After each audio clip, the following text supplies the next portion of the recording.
On the 26th of April 2021, the President presented a cabinet paper focusing on guiding the country towards green agriculture. In line with that cabinet paper, a gazette was issued to ban the import on chemical fertilizer, pesticides and weedicides.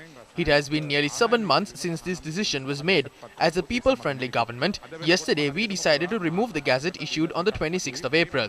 Accordingly, chemical fertilizer, pesticides and weedicides can be imported from today. However, the government's policy won't change. The private sector will be allowed to import and distribute chemical fertilizer in the market. The government's policy won't change. The policy of the government is green agriculture. Distribution of seeds, fertilizer concessions and setting a certified price for paddy technology will be done under green agriculture.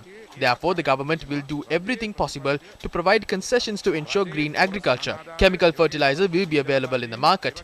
This decision was made upon the request of farmers. The farmers of this country staged protests urging the government to allow them to purchase chemical fertilizer from the market. Therefore, we decided to withdraw this gazette. Even though we withdraw this gazette, our stance on this issue will remain the same.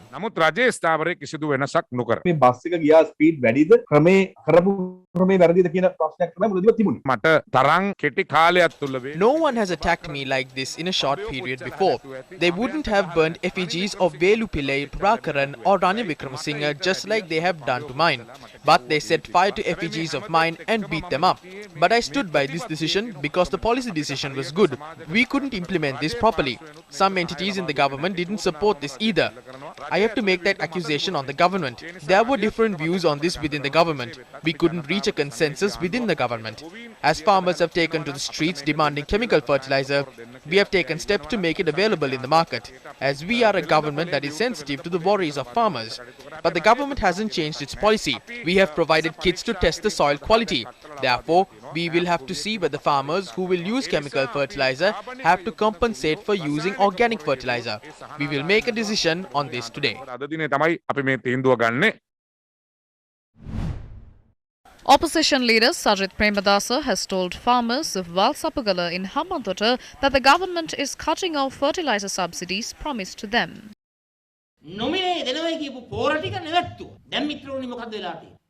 They have stopped bringing down fertilizer that they promised to distribute free of charge to farmers. What has happened now?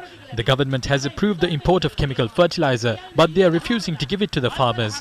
At the same time, the government has budgeted 4 billion rupees to import fertilizer. The government has reserved funds to remove weeds with a maximum of 2 hectares by providing farmers with 5,000 rupees for every hectare. The government has allocated 35 billion rupees to provide organic liquid fertilizer instead of chemical fertilizer. The 2022 budget says the government will only provide subsidies for organic cultivations. The government promised to compensate farmers who saw a drop in their harvests, but they have not allocated a single rupee in the budget for this cause. It's just lies, lies and some more lies. There's a great deal of uncertainty. The government has lost its mind. They change their mind every 5 minutes.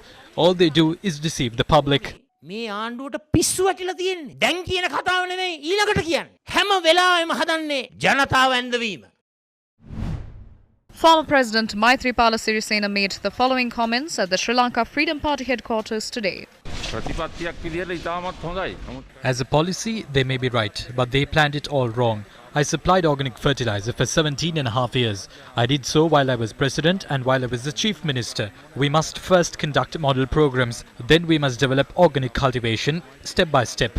It is not something that you can do overnight. The country is in a mess because the government tried to convert the entire agricultural industry overnight. The agriculture minister must be held responsible for this.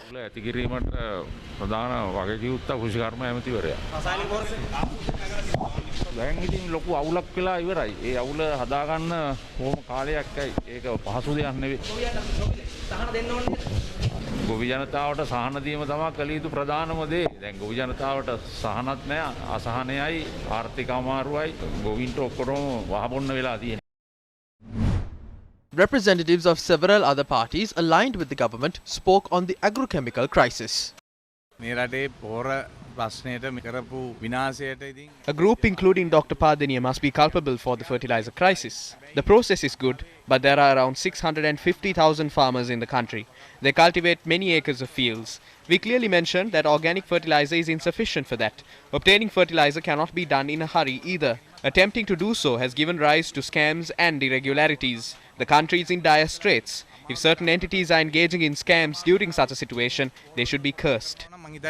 ඒ අයට මං හිතන්නේ සාප වෙනවා කියන එක තමයි අපිට කියන්න තියෙන්නේ. ඔක්කොම ගැසට් එකක් ගහනකොට නිලධාරීන්ට ඕන විදිහට මේක කරන්න පුළුවන්ද? ඒක තමයි ඉතින් අපි දන්නේ මොනවා වෙනවද කියලා ඒක ඇතුලේ. Even we are in the dark as to what is happening. The minister makes a claim, then the secretary contradicts that claim, while the director general says something totally different. I do not understand what is going on. They are toying with the country's sustenance. This will never be resolved in such a manner. මේ ප්‍රශ්නේ විසඳන්න හම්බෙන්නේ නැහැ කවදාවත්. More than the dissent expressed through protests, internal discussions held within the government led to this decision. This was a decision made by the president in good faith.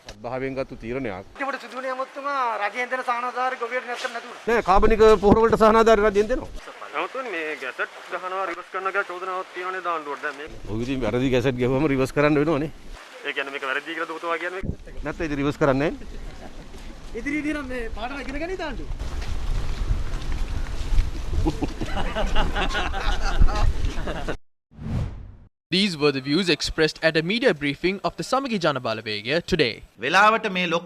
Luckily, our ruler doesn't launch missiles. Otherwise, he would have reversed that as well. They have wasted funds to import nitrogen fertilizer. They haven't been able to turn away that ship either. They allocated 35 billion through the budget for agricultural products. These were mentioned in the budget speech, but the annexes do not indicate that 35 billion has been allocated for this purpose.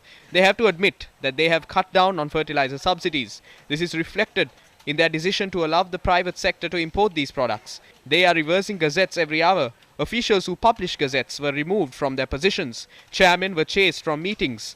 They asked secretaries to resign. Isn't this a drama? Is it correct to burden the people with the foolish decisions that they make? ජනතාවගේ කරමතින් යවපු එක හරිද?